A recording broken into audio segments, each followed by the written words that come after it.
கேரள மாநில வரலாற்றில் இதுவரை இல்லாத அளவில் மிக கடுமையான வெள்ள சேதத்தை எதிர்கொண்டுள்ளது. கடந்த 8ஆம் தேதி முதல் இடைவிடாமல் கொட்டி தீர்க்கும் கனமழையால் அனைத்து அணைகளும் நிரம்பி ஆறுகளில் வெள்ளப்பெருக்கு ஏற்பட்டுள்ளது. நேற்று ஒரே நாளில் 26 பேர் பலியானதால் வெள்ளம் மற்றும் நிலச்சரிவில் சிக்கி இறந்தவர்களின் எண்ணிக்கை 97ஐ தொட்டுள்ளது. 11 பேர் மாயமாகி உள்ள நிலையில் 41 பேர் காயமடைந்துள்ளனர். உயிரிழந்தவர்களின் எண்ணிக்கை மேலும் அதிகரிக்கும் என்று அதிகாரிகள் தெரிவித்துள்ளனர். வெள்ளம் சூழ்ந்துள்ள இடங்களில் நூற்றுக்கணக்கானவர்கள் வீட்டின் கூரைகளிலும் மொட்டை மாடிகளிலும் தஞ்சம் அடைந்துள்ள நிலையில் அவர்களை மீட்பது பெரும் போராட்டமாக மாறியிருக்கிறது.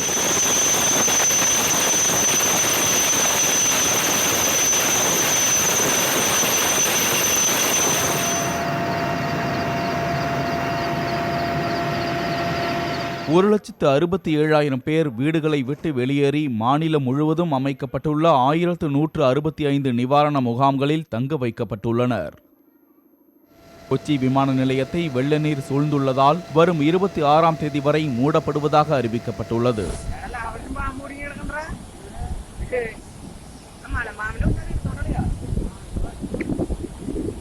தலைநகர் திருவனந்தபுரத்திலிருந்து புறப்படும் ரயில்கள் ரத்து செய்யப்பட்டுள்ளதுடன் கொச்சி மெட்ரோ ரயில் சேவையும் நிறுத்தப்பட்டுள்ளது.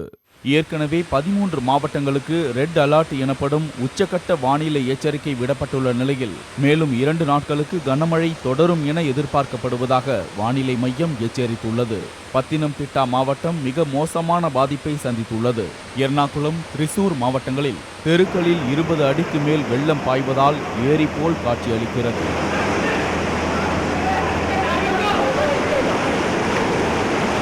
கண்ணூர், வயநாடு, கோழிக்கோடு, மலப்புரம் மற்றும் இடுக்கி மாவட்டங்களில் நிலச்சரிவு ஏற்பட்டுள்ளது. வெள்ள பாதிப்பால் மொத்தம் 8000 கோடி ரூபாய் சேதம் ஏற்பட்டிருக்கலாம் என்று மதிப்பிடப்பட்டுள்ளது. முப்படையினருடன் கடலோர காவல்படை, தேசிய பேரிடர் மீட்புப் படை, தன்னார்வ தொண்டு நிறுவனங்களும் இணைந்து மீட்பு பணியில் ஈடுபட்டுள்ளன.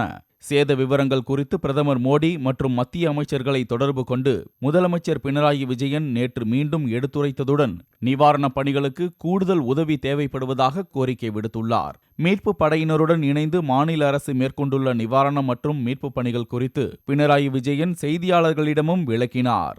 இன்று மாலை கேரளா செல்ல இருக்கும் பிரதமர் மோடி வெள்ளத்தால் பாதிக்கப்பட்ட பகுதிகளை நாளை பார்வையிட உள்ளார்.